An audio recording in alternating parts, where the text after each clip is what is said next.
Bonsoir, bonsoir, le peuple de Dieu. Bonsoir. Nous sommes arrivés au moment où nous partageons la parole.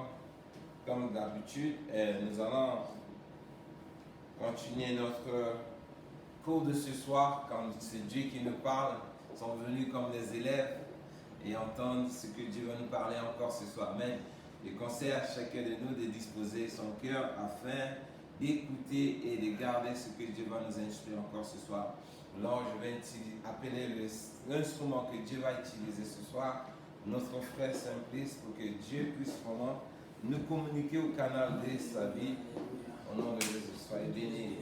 Bien-aimés, Amen. Soyez bénis. Bonsoir. Dieu merci de nous donner l'occasion ce soir de partager ensemble encore sa parole, qui nous donne encore sa capacité, son esprit, qui va nous aider à comprendre le message qui voulait bien nous encourager ce soir. Amen. Donc, sans plus tarder, je vais vous rendre grâce. Seigneur, merci pour ce moment. Je viens encore donner à toi, toi qui connais ton peuple. Et c'est toi qui es la parole. Viens encore pour nous parler, viens encore pour nous bénir, viens encore pour nous conduire. Nous venons encore paralyser, neutraliser toute puissance qui ne vient pas de toi pendant ce moment à jamais. Au nom puissant, peuple du roi, lève-toi comme on dirige. Au nom de Jésus, nous prions, Père. Amen. Oui, ce soir, nous allons nous encourager avec la parole que nous avons l'habitude d'écouter, de partager. Notre encouragement ce soir est intitulé La puissance de la parole de Dieu. La puissance de la parole de Dieu. Nous savons nous tous que Dieu nous donne sa parole. Lui-même est la parole. Que sa parole est une puissance pour nous, c'est une lampe pour nous. Sa parole, c'est pas la bonne ajoutures et les jointures. La parole est tout pour nous. C'est avec la parole qu'il a créé toutes choses.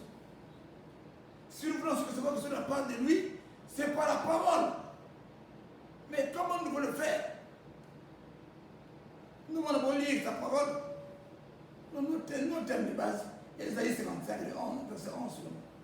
Ésaïe 55, le verset 11. La Bible est située là pour nous aider. Dans Ésaïe 55, le verset 11 seulement. Nous allons écouter ce que le bien-aimé nous parle à la parole.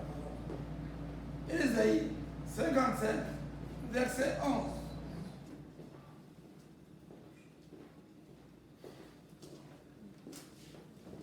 Notre Dieu, il est fidèle.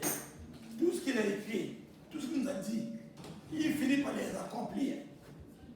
Tout ce qu'il a dit, tout ce qu'il a promis, si nous avons vraiment la foi en tout ce qu'il a dit, on verra sa main, on verra sa gloire. Donc, commençons par Ésaïe 55, le verset 11. Lisons la parole de Dieu dans Ésaïe 55, le verset 11. Lisons au nom du Seigneur Jésus. Amen. Ainsi en est-il de ma parole qui sort de ma bouche. Elle ne retourne point à moi sans effet, sans avoir exécuté ma volonté et accompli mes desseins. Amen. Donc la parole de Dieu nous dit clairement que sa parole, si elle est libérée, ça doit accomplir ce que Dieu a prévu pour le moment. Ça doit agir. Ça soit des montagnes qui l'ont bloqué, soit dans les sous-sols, ça soit n'importe quelle partie que la chose est terminée. Si Dieu a dit un mot, la chose doit s'accomplir. Mais maintenant, la question que nous voulons nous poser, mais pourquoi nous n'arrivons pas dans nos prières, parfois de citer que Dieu puisse vraiment agir et accomplir sa parole? C'est là le problème. Le problème, ce n'est plus avec Dieu, mais c'est avec nous-mêmes. Parce que nous sommes de la chair. Dieu est esprit. Or, la chair ne fait pas dire le mot de la volonté de Dieu. Comme pour dire l'apôtre Paul, qu'on a un combat qui se bat en nous, la chair qu'on appelle, est de l'esprit. Or, la chair, nous avons des péchés qui viennent toutefois nous embêter à voir la face de Dieu. Comme nous dit dans Ésaïe 59, le verset 1er et 2. C'est ça le problème. Dieu nous dit très bien que sa parole ne nous revient jamais sans qu'elle puisse produire des effets. Mais pourquoi nous qui sommes chrétiens, on a des problèmes parfois à accompagner à demander au Seigneur d'accompagner sa parole avec une puissance. Par exemple, tu fais la délivrance. C'est le message qui envoie. Donc tu dis au nom de Jésus-Christ. C'est une puissance qui part. Ce n'est pas une parole vaine. Or, lorsque tu reviens spirituel, quand on est un enfant de Dieu, tu pries beaucoup, tu jeûnes, tes paroles deviennent puissantes. Et si tu mènes une vie de sanctification, parce que la sanctification vient nous aider à empêcher que la chair puisse prédominer en nous ou dominer en nous. La sanctification va nous amener toutefois à garder l'alliance avec le Seigneur. Que lorsque tu vas gémir, le Seigneur va écouter. Lorsque tu vas crier, le Seigneur écoute. Mais il y a des moments, si tu vas amener ta vie de sanctification, tu amènes ta vie comme tu veux, tu ne respectes pas l'ordre que Dieu donne. Tu peux crier. La Bible dit que le juste qui gémit, tu écoutes. Mais pendant que tu as des saletés sur toi, tu n'es plus juste. Dieu va t'écouter. Il y a des gens dans le sommeil qui crient Jésus, Jésus, on les appuie au cou, mais Dieu n'écoute pas. Quand tu t'es endormi comme tu voulais. Alors, notre souhait, c'est de croire d'abord que la parole que Dieu a dite, il a bien dit que sa parole ne va jamais repartir sans produire des effets. Tu crois à ça, tu te prépares spirituellement. Que tout ce que tu vas faire, tu vas lui demander, lui, il va accomplir parce qu'il a bien dit lui-même que ça ne va jamais repartir. Raison pour laquelle nous voyons le bien-aimé qui, en nous avançant de la foi, il faut que tu pries, tu es malade, il prie pour toi, après la prière, tu dis, marche, dis merci au Seigneur. Le reste n'est pas son problème. Il a cru que comme il a prié, et tu dis merci, Dieu va faire le reste. C'est ça la parole de Dieu. Parce qu'il a dit, il va accomplir. Amen. Amen.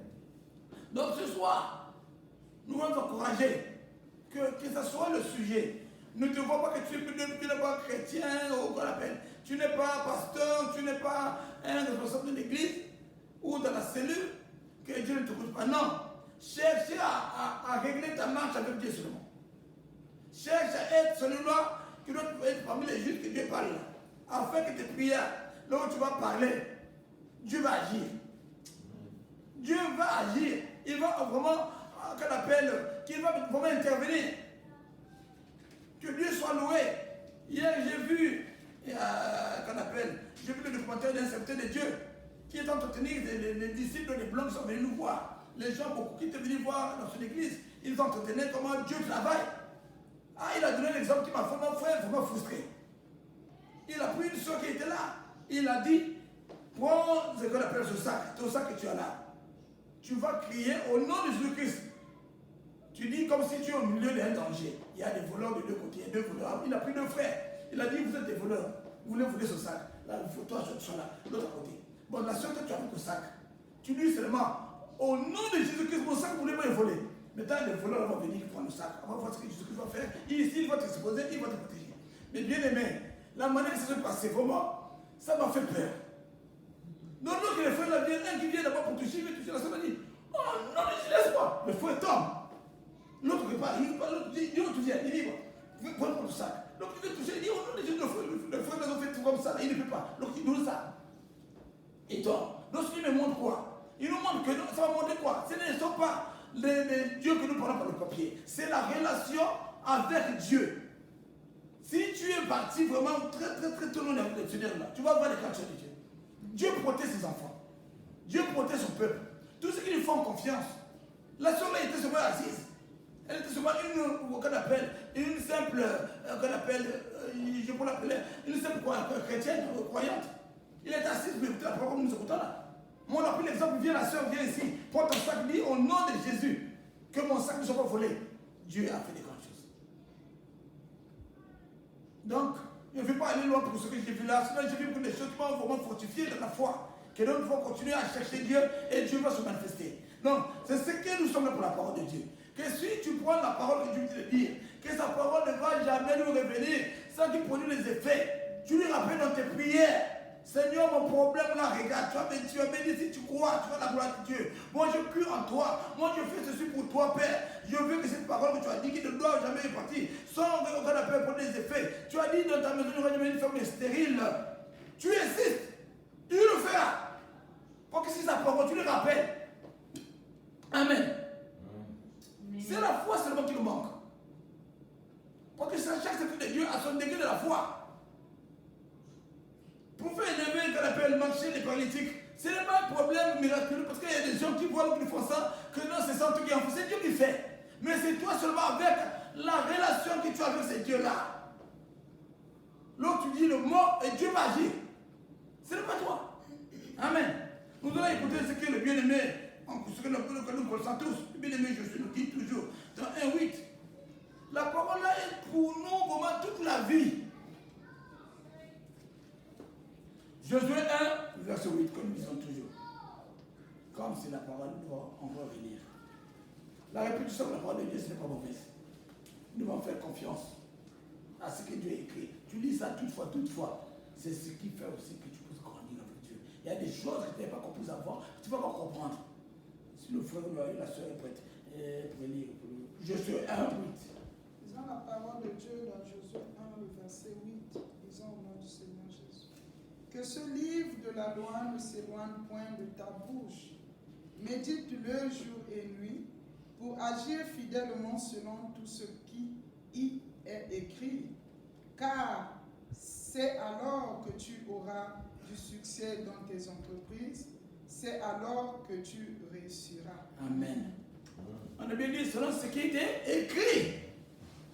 Nous lisons ici ce qui est écrit dans la Bible. Or, si c'est une parole que tu vas vraiment pratiquer dans la marche avec le Seigneur, ce n'est plus toi qui vas combattre, comme dit l'apôtre Paul, mais c'est le Seigneur lui seul qui va prendre soin de toi. Parce que si tu vas mettre le Seigneur devant toi dans tes problèmes, tu veux aller sortir au travail, tu dis Seigneur, prends le contrôle. Je vais travailler. Tu as promis ceci. Tu lui rappelles ce que tu as promis. Il va accomplir sa parole. Il va te protéger sans que tu voulais savoir. Parce que le combat n'est pas charnel, mais plutôt spirituel. Toi, par tes yeux, tu ne vois rien.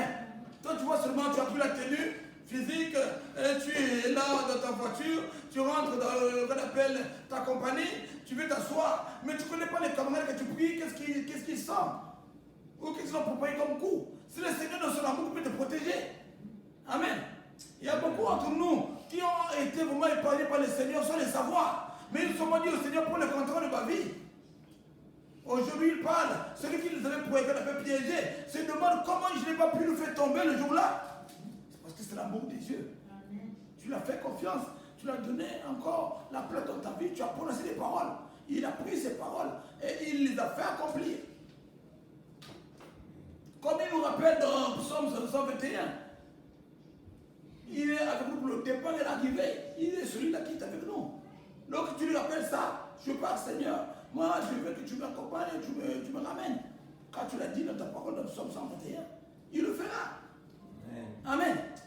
Donc nous devons vraiment faire un effort d'accompagner nos prières avec foi. Tu as prié pour quelqu'un qui est malade, même s'il n'est pas trouvé qu'ils ont maintenant là où tu pars. Rappelle Dieu la prière que tu as à faire. Mais foi que Dieu va agir. Il n'agit pas maintenant, mais demain, après-demain, la prière que tu as faite n'a pas de temps. Ça ne pourrit pas. Dieu se souvient et il confie la parole du serviteur. Amen. Amen. Nous allons voir ce que le bien-aimé en Romains nous encourager. Romains 9, 14 à 21.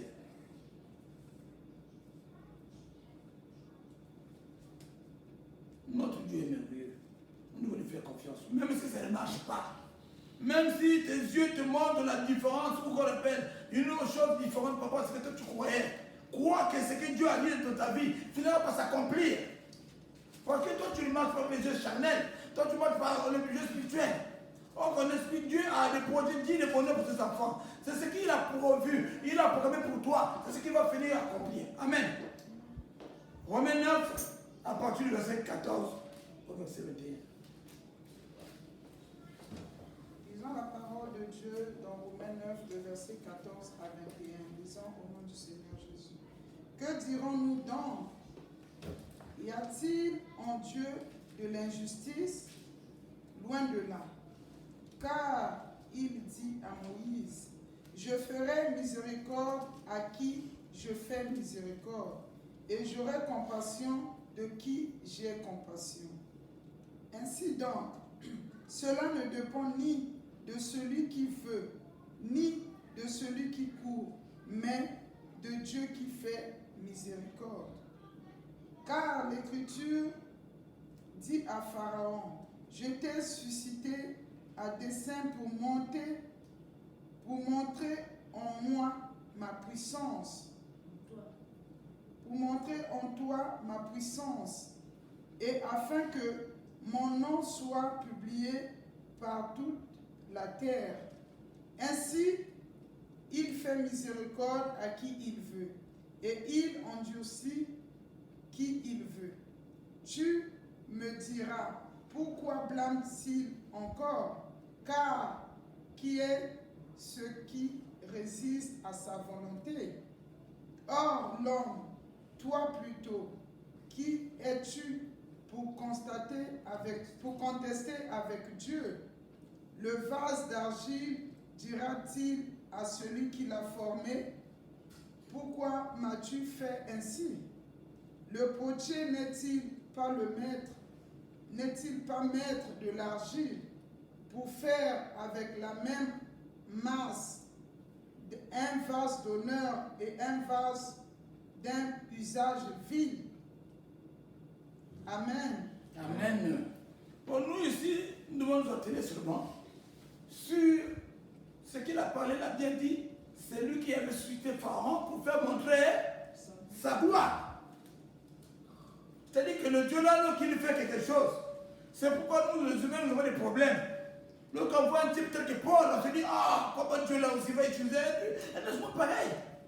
La raison pour laquelle quand il avait fermé les yeux, on a dit d'aller chez le frère pour qu'on ne puisse pour lui le frère. Mais dit, moi je ne peux pas, c'est un maître.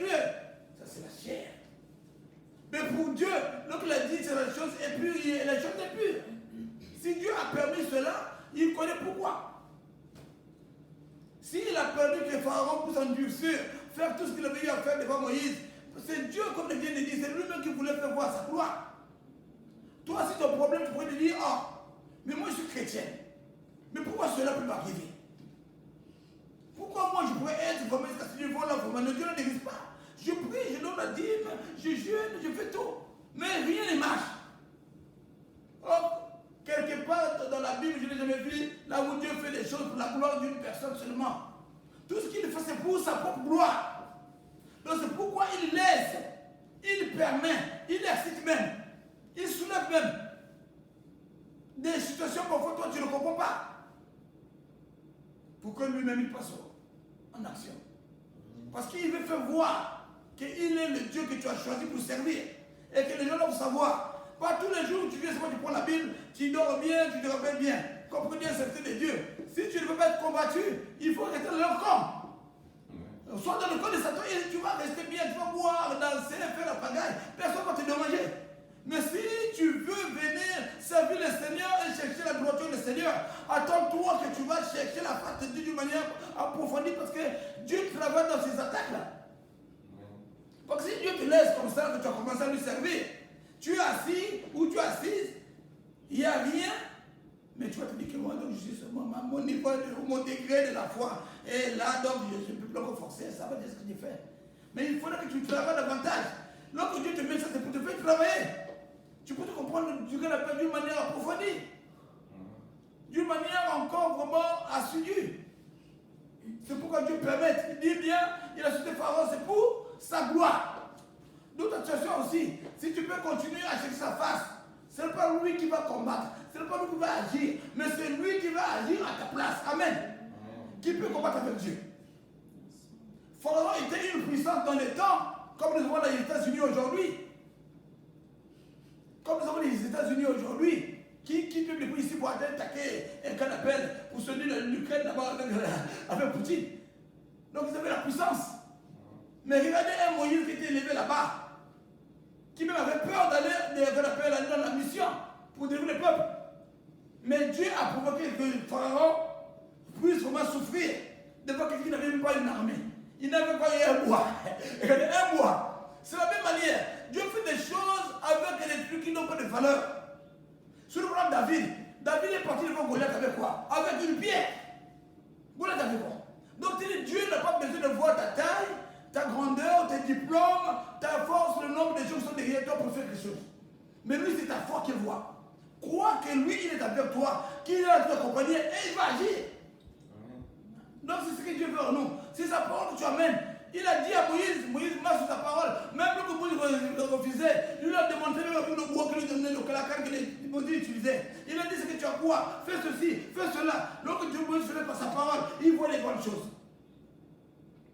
Lorsqu'il a voulu séparer l'eau, c'est la canne. Il a dit, mais qu'est-ce que tu as là? Parle! Donne notre parole, lorsque tu es associé avec la volonté du Saint-Esprit, Dieu agit. Vu que tu envoies Dieu en action. Quand pour dire un certain dit encore que, lorsque tu dis au nom de Jésus-Christ, tu dis à certains que tu es fou, tu es malade. Parce que le mot de Jésus-Christ devient un mot puissant. C'est-à-dire que tu appuies à une force qui va dépasser toutes les forces. Raison pour laquelle tu pouvais voir que les fils de Stéphane, lorsqu'on parle d'eux, ils n'avaient pas le Saint-Esprit là. Et ils ont voulu imiter ce que faisait les Paul. On a dit que les Paul prient. C'est pour qu'ils étaient fouettés comme ça. Si tu viens à la parole de Dieu, tu respectes la parole de Dieu, Dieu est avec toi, c'est nous en action. Mais si tu veux au nom de Nicaise, au nom de Saint-Bliss, ou de Charlotte, de Flore, mais non. Le Dieu va te demander, le diable va te demander, Saint-Bliss c'est qui, Flore c'est qui? C'est ça le problème. Mais tu dis au nom de Jésus-Christ de Nazareth. C'est lui le Dieu puissant, celui qui avait tout vécu sur la croix. C'est lui qui fait des choses que l'homme ne peut pas faire. Dieu ne te voit pas, mais toi tu es caché dans son sang. Et Dieu, le diable voit la force qui est dans son nom. Amen. On dit devant ce nom-là, tous genoux fléchissent. Tous genoux fléchissent. C'est ça le problème. C'est la foi. Tu comprends ton Dieu, tu pries, tu mets une vie de sanctification, tu rappelles Dieu sa parole. Il va vraiment agir. C'est pour laquelle on dit que le chasser les démons, tout cela, c'est pour un chrétien, c'est le don qu'on nous a donné tous. Tous, si tu crois et tu mets ta parole et parole de Dieu en pratique, tout ce que tu vas faire, Dieu va le promettre. Mais toi, tu vas voir ce que non, mais toi, tu es au-dessus. Non, tu n'es pas au-dessus. Tu as respecté ce que Dieu t'a demandé. C'est un pouvoir que Dieu nous a donné. Il a dit le Saint-Esprit, c'est une puissance. Lorsque tu reçois le Saint-Esprit avec un cœur disposé, tu as reçu une puissance. C'est une puissance, ce n'est pas un jeu. C'est ça le problème. Et sur le Saint-Esprit va évoluer. Amen. Donc, encourageons-nous à être vraiment joyeux de tout ce que Dieu fait. Dieu, il est souverain. Comme on vient de dire tout ça, je ne vais pas compliquer, qu'on appelle commentaire, tout cela. Tout ce que nous pouvons avoir, on nous dit, tout concourt mieux au-dessus de ce qu'aime Dieu. Dieu peut permettre que je peux prier pour un parent qui est malade. Et il permet que la parole ne parle pas. Il peut montrer sa guérison. La personne promet de rétablir, faire tout, après il va dire il est parti. Oh, Seigneur, mais tu as menti. Et c'est Dieu qui l'a permis. C'est sa volonté. On ne peut rien plus de grande grâce. Encore une grande grâce. Parce que lui qui est l'alpha oméga, il connaît toutes choses. Et il prépare. Si nous tournons nos yeux vers lui et lui faire confiance, il va nous soutenir dans les moments difficiles. Il est notre appui. Notre tour fort qui ne manque jamais de l'ennemi. Amen. Amen. Allons dans l'enfant des versets. On va écouter dans Proverbe 30 ce qu'on nous a dit. Proverbe 30 à partir du verset 5 et 6. Proverbe 30 à partir du verset 5 et verset 6. C'est tu as fondé le passage. Notre Dieu est merveilleux. Notre Dieu, parfois, il suscite des choses. C'est pour te montrer qu'il a besoin de voir ton degré de la foi. Il a besoin de te faire quelque chose. Parce que lui, il connaît. Chacun, c'est comme dans une équipe.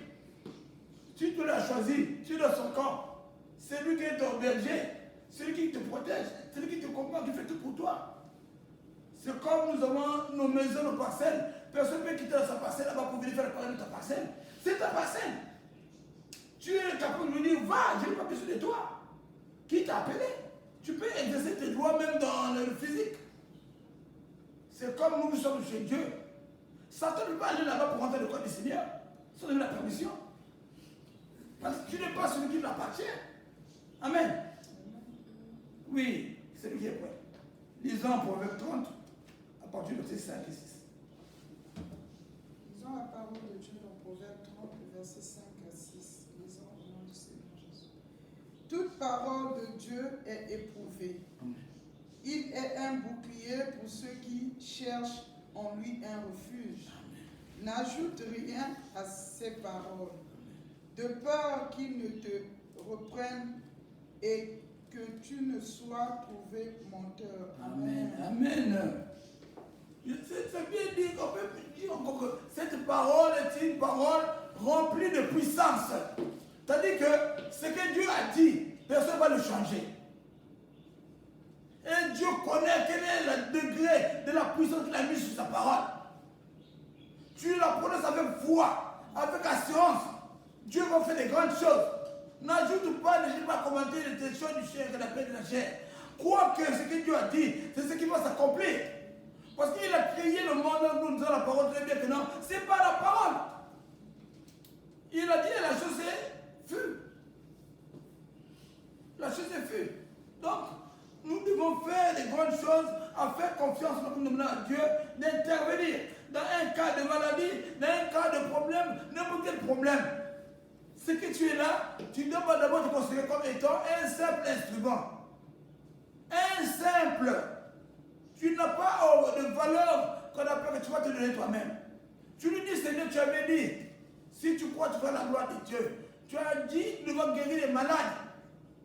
Seigneur, je lui demande et puis je prie pour ce frère, cette soeur, qu'il s'élève, qu'il soit rétabli au nom puissant de Jésus-Christ. Car tes maîtres nous ont délivrés, nous ont guéris. Sur la croix, tu as tout accompli. Tu lui prononces ce qu'il nous a promis. Ils sont de la parole, comme on l'a bien dit dans Josué 8. Et la suite, c'est le Saint-Esprit. Tu n'as pas besoin de réfléchir comment ça va se passer. C'est la même manière que tu plantes. Tu mets tes semences dans le sous-sol. Tu plantes. La manière que ça change là-bas pour sortir, toi, tu ne connais même pas. Tu ne veux qu'à regarder, vous allez voir si la chose a marché. C'est ce que Dieu fait en nous. Donc tu pries, tu as semé, tu as proclamé la parole, et la parole va œuvrer. Peut-être que sur la durée, ça va prendre, mais Dieu va faire accomplir sa parole. Lui qui confie la parole de ses serviteurs. Amen. Amen. Donc nous devons encourager ce soir, que là que nous allons prier, que nous sommes dotés d'une puissance, d'une autorité, d'une assurance. Donc la parole te dit, si tu crois en moi, tu seras sauvé, toi et ta famille. Crois-le ou crois la parole. Tu lui rappelles, Seigneur, ma soeur est malade. Tu as dit, si je crois, je serai sauvé, moi et ma soeur. Et ma mère, mon père, tu sais tout ce que tu peux citer. Tu lui rappelles, c'est toi qui l'as dit, c'est pas moi, Seigneur. J'ai besoin de voir ta main puissante, d'agir. Fais-moi grâce. Il le fera selon sa volonté. Amen. Amen. Alors, terminons notre encouragement maintenant dans Psaume 111. Et terminons notre encouragement dans Psaume 119. Psaume 119, de 105 à 112. Et Dieu nous aide. Qu'on ne se décourage pas.